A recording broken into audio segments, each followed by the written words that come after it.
রমজান মাসে একটি আমল হলো ইতিকাফ। রমজান মাসের একটি আমল কি? ইতিকাফ। মাইশা সিদ্দিকা রাদিয়াল্লাহু তাআলা আনহা, বুখারীর হাদিস, তিনি বলেন আল্লাহর নবী মুহাম্মদ রাসূলুল্লাহ প্রত্যেক রমজানের শেষ 10 দিনে কি করতেন? ইতিকাফ করতেন আল্লাহর নবী। আর হাদিসের ভিতরে ফজিলত এসেছে, যদি কেউ একদিন ইতিকাফ করে তাহলে তার এবং জাহান্নামের মাঝখানে দূরত্ব কত জানো? দূরত্ব হবে 3 খন্দক। কয় খন্দক? 3 খন্দক। এক খন্দকের পরিমাণ আসমান আর জমিনের মাঝখানে যত ব্যবধান দূরত্ব রয়েছে তত। তাহলে কত দূরে থাকবে জাহান্নামে? এর অর্থ সে জাহান্নামে যাবে না। এর অর্থ সে জাহান্নামে যাবে। জাহান্নাম এত দূরে থাকলে কিভাবে জাহান্নামে যাবে? সে জাহান্নামে যাবে না। ইতিকাফের ফজিলত হলো, যদি কেউ ইতিকাফে বসে, বসার পরে ইতিকাফ যদি না থাকতো, বাকি অন্যান্য দিনই কাজ করতো, সে ওই সমস্ত দিনই কাজ না করেই আল্লাহ পাক তার আমলনামায় সওয়াব লিখবেন। তার আমলনামায় সওয়াব লিখবেন এবং সে ইতিকাফ বসা পর্যন্ত তার গুনাহকে আল্লাহ মাফ করে দিবেন। সেই জন্য ইতিকাফ করা লাগে। ইতিকাফ করা লাগে। ইতিকাফ সুন্নত, সুন্নতে মুআক্কাদা আলাল কিফায়া। ইতিকাফটা কি? সুন্নতে মুআক্কাদা আলাল কিফায়া। সুন্নতে মুআক্কাদা সকলকে রাখা লাগে। সুন্নতে মুআক্কাদা এই জন্য সবার করা লাগে। আলাল কিফায়া মানে সবার মধ্যে একজন করলে বাকি মুক্ত, সেই জন্য কিফায়া, আলাল কিফায়া।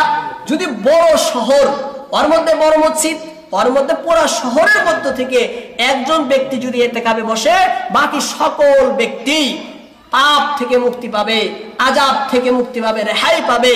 কেউ যদি না বসে, সকলেই আযাবের মধ্যে গ্রেফতার হবে। আর মসজিদ, মহল্লা মসজিদ, এখানেও মসজিদ, ওখানেও মসজিদ, এখানেও মসজিদ, অনেকটি মসজিদ এক জায়গায়, ওর মধ্যে যে কোনো একটা মসজিদ যদি ইতিকাফে বসে, তাহলে বাকি পুরা বস্তির মানুষ মুক্তি পাবে, নাজাত পাবে পাপ থেকে। বুঝলাম? এবার ইতিকাফে যাব কখন?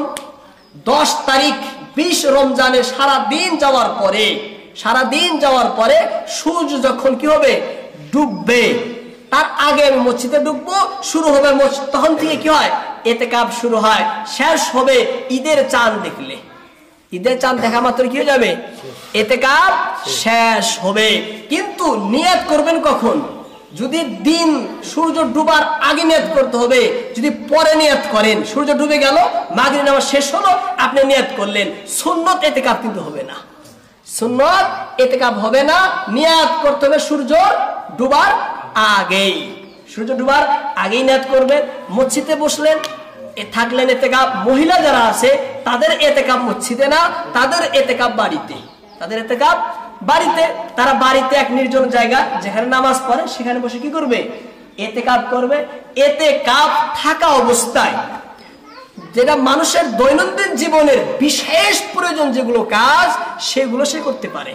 তাছাড়া অন্য কাজ সে কি পারে না, করতে পারে না। ইনশাআল্লাহ ইতিকাফে আপনারা এখানে একটা মাউল বানায় নেবেন, যাতে ইতিকাফ হয়ে যায়। আল্লাহ পাক আমাদের সকলকেই ইতিকাফে বসার এবং ফজিলত অর্জন করার তৌফিক দান করুন।